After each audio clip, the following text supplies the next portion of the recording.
بسم اللہ الرحمن الرحیم۔ السلام علیکم، میں ہوں آپ کا میزبان ساجد گندل۔ آج 11 فروری ہے سال 2022۔ میڈیا ڈان میر شکیل الرحمان کی رہائی کے حوالے سے عام انکشافات سامنے آئے ہیں۔ نیب کے مضبوط کیس کے خلاف عدالتی فیصلے پر سوالات اٹھ گئے ہیں۔ بغیر درخواست دیے 2 ملزمان کو بری کیا گیا ہے۔ اس کیس کے عام حقائق اور تفصیلات آج کی ویڈیو میں آپ کے سامنے رکھوں گا اور امید کروں گا کہ آپ آخر تک سماعت کریں گے اور اپنے قیمتی فیڈ بیک سے آگاہ کریں گے۔ عموماً جب کسی میڈیا کے چینل کے مالک یا اخبار کے مالک کے خلاف کیس ہوتا ہے تو دوسرا چینل اور اخبار اس کو رپورٹ نہیں کرتا، اور ہم نے دیکھا ہے کہ ایک دوسرے کو پروٹیکٹ کیا جاتا ہے، اور کئی تو ایسے مالکان بھی ہیں کہ شاید وہ دیگر جو بزنس ہیں ان کو کور کرنے کے لیے انہوں نے چینلز اور اخبارات کا لبادہ اڑا ہوا ہے۔ ARY اور جو جیو چینل ہے یہ ایک دوسرے کے خلاف رپورٹنگ کرتے ہوئے نظر آتے ہیں، لیکن جہاں پر عدالتی فیصلہ آ جائے تو یقینی طور پر ARY نے بھی اس طریقے سے رپورٹ نہیں کرنا تھا، اور میر شکیل الرحمان کا جو کیس ہے وہ میڈیا سے غائب ہوا اور پتلی گلی سے میر شکیل الرحمان رہا ہوا۔ اس پر زیادہ بات نہیں ہوئی، لیکن اس کے جو حقائق ہیں وہ بڑے دلچسپ ہیں، اور معزز جو عدلیہ ہے آپ کو علم ہے ہم ان کا احترام کرتے ہیں، اور نیب پر میں اکثر تنقید کرتا آپ کو دکھائی دیتا ہوں اور ذکر کرتا ہوں کہ وہ کیسز کے اندر کس طریقے سے کمزوری دکھاتے ہیں جس کا ملزمان فائدہ اٹھا رہے ہیں، لیکن جہاں پر نیب کا کیس مضبوط ہو اس کا ذکر کرنا بھی بڑا ضروری ہے۔ میر شکیل الرحمان کے خلاف نیب کا یہ بڑا مضبوط کیس تھا، اور اس کے اندر جو میڈیا ڈان میر شکیل الرحمان کی رہائی ہوئی ہے یہ بڑی ہی حیران کن رہائی ہوئی ہے، اور اس پر جو پہلے ہائی کورٹ کا فیصلہ تھا وہ کیسے ہوا، احتساب عدالت نے اس کی ضمانت کیسے منسوخ کی، یہ پورا معاملہ آپ کے سامنے رکھوں گا۔ لیکن یہ اصل کیس کیا تھا؟ میر شکیل الرحمان پر جور ٹاؤن کے اندر 58 کنال زمین یہ مشترکہ بلاک کی شکل میں الاٹ کروانے کا الزام تھا، اور احتساب بیورو کی جانب سے کہا گیا تھا کہ میر شکیل پر 1986 میں اس وقت کے وزیر اعلیٰ پنجاب یعنی میاں نواز شریف کی ملی بھگت سے گلیاں بھی انہوں نے 54 پلاٹوں کے اندر شامل کر لی تھی، اور اس سے قومی خزانے کو کروڑوں روپے کا نقصان ہوا۔ اور ان کے جرم کے اندر جو اعانت کرنے والے تھے وہ سابق DG LDA ایک ہمایوں فیض رسول ہیں، اور دوسرے سابق director land development Bashir Ahmad. ان پر بھی میر شکیل الرحمان کی اعانت جرم کا یہ مقدمہ جو ہے وہ چلا۔ تو تھوڑی سی اس کی تفصیل آپ کے سامنے رکھنا اس لیے ضروری ہے تاکہ اندازہ ہو کہ کس طریقے سے سیم گراؤنڈ پر ایک وقت کے اندر عدالت ضمانت کو مسترد کر رہی ہے، اور بڑے پر اصرار طریقے سے کچھ سمجھ نہیں آئی قانون کے طالب علم کے اعتبار سے مجھے، اور میں اس کو سمجھنے کی کوشش کر رہا ہوں کہ انہی گراؤنڈز پر ان کی درخواست ضمانت منظور نہیں ہوئی بلکہ ان کو رہا کر دیا گیا، اور 2 ملزمان جو ہیں ان کو تو بغیر درخواست دیے ہوئے رہائی اس کے اندر ممکن ہوئی ہے۔ یہ تھوڑا اس کو سمجھتے ہیں۔ میر شکیل الرحمان تو اس کیس کا مین بینیفیشری ہے۔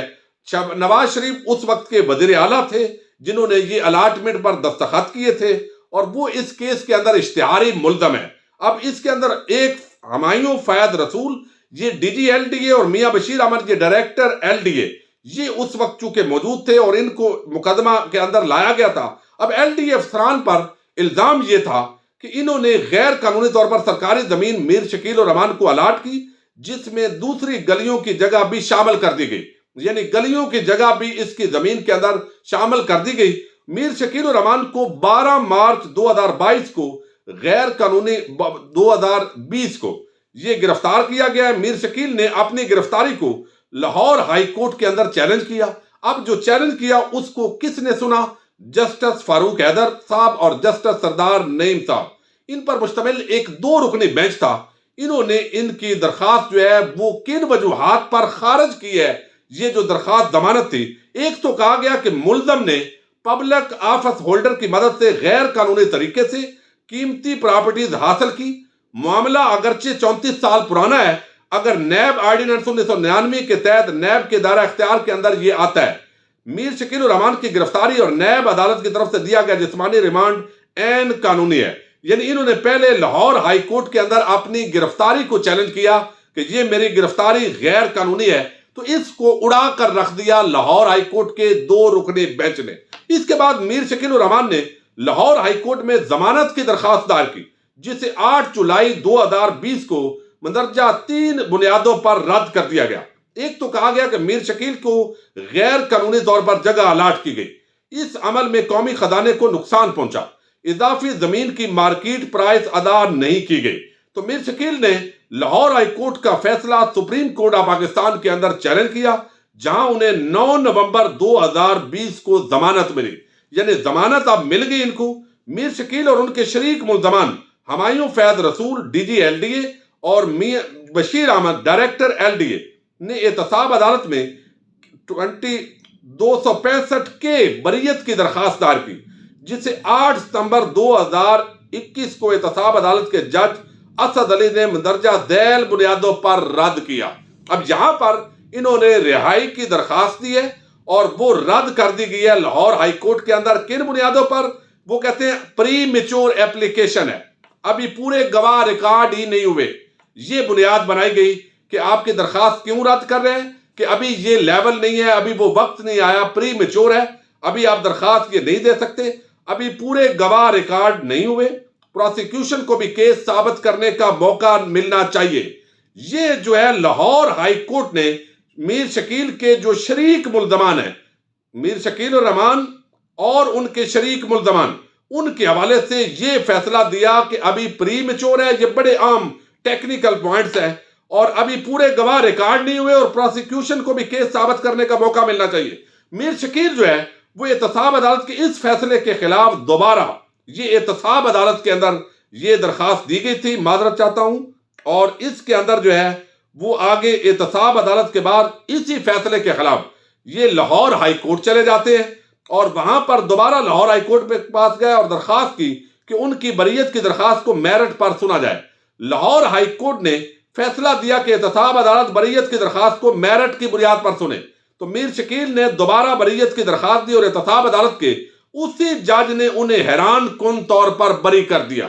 یعنی جو پہلے کہہ رہے تھے کہ یہ پری میچور ہے اور یہ ابھی وقت نہیں آیا اور ابھی چونکہ گواہان ریکارڈ نہیں ہوئے، ان کی سٹیٹمنٹ ریکارڈ نہیں ہوئی، تو جب تک وہ سٹیٹمنٹ ریکارڈ نہیں ہوتی اس کے بعد ہی فیصلہ ہوگا کہ گواہان سچے ہیں، پھر جرا ہوگی، ایک ٹرائل ہے وہ مکمل ہوگا تو فیصلہ ہوگا، آپ بے گناہ ہیں تو بری ہو جائیں گے، اگر گناہگار ہیں تو آپ کو سزا ہوگی، یہ طریقہ کار ہے۔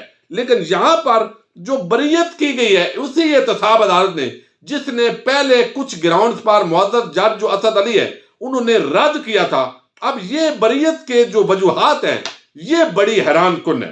اب بریت کی پہلی درخواست منظور ہونے کے وقت مقدمہ وہی کھڑا تھا۔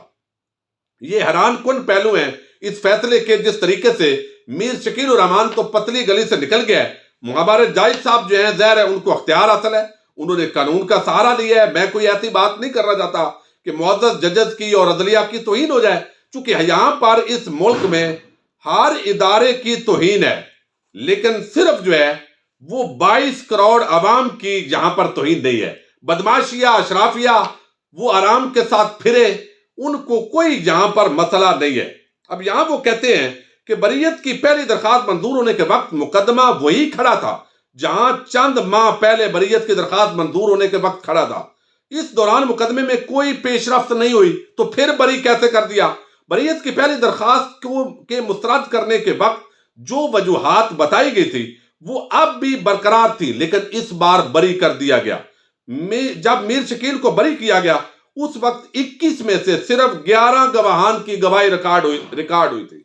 بریت کی درخواست صرف میر شکیل نے دائر کی تھی، لیکن ان کے ساتھ ساتھ ہمایوں فیض اور میاں بشیر کو بھی بری کر دیا گیا، حالانکہ ان کی طرف سے درخواست ہی دائر نہیں کی گئی تھی۔ عدالت نے فیصلے میں لکھا کہ جب میر شکیل کی زمین الاٹ کی گئی تھی اس وقت لاہور کا ماسٹر پلان بنا ہی نہیں تھا۔ اگر ماسٹر پلان نہیں بنا تھا تو پلاٹ نمبر کیسے الاٹ کیے گئے تھے جو الاٹمنٹ منظوری دیتے وقت لکھے گئے تھے؟ تو یہ 4 بڑے عام سوالات اس فیصلے پر اٹھے ہیں، لیکن دیکھتے ہیں کوئی اگر بندہ مجھے کمنٹ کر کے اس پر سمجھا دے۔ لیکن ایک اب ذمہ داری نیب کی بھی بنتی ہے، اس کیس کے اندر نیب کی ٹیموں نے بڑی محنت کی ہے، تو اگر ان کو اس فیصلے پر اعتراض ہے اور یقینی طور پر اس کے خلاف ان کو سپریم کورٹ آف پاکستان کے اندر جانا چاہیے۔ اب یہاں اس ملک کے اندر ڈیل یہ ساری چیزیں چلتی ہیں، لیکن سمجھ نہیں آتی کہ یہ لوگ اور مافیات کس طریقے سے بار بار پتلی گلی سے نکل جاتے ہیں۔ اگر وہی گراؤنڈ جو پہلے ہیں وہی جائز صاحب اس کی مسترد کر رہے ہیں ضمانت. انہی گراؤنڈ پر نہ صرف ضمانت کا معاملہ ہے بلکہ بری کیا جا رہا ہے. بہرحال آپ مجھے ضرور کچھ سمجھائیے گا. اللہ تعالیٰ آپ کا حامی و ناصر ہو. السلام علیکم.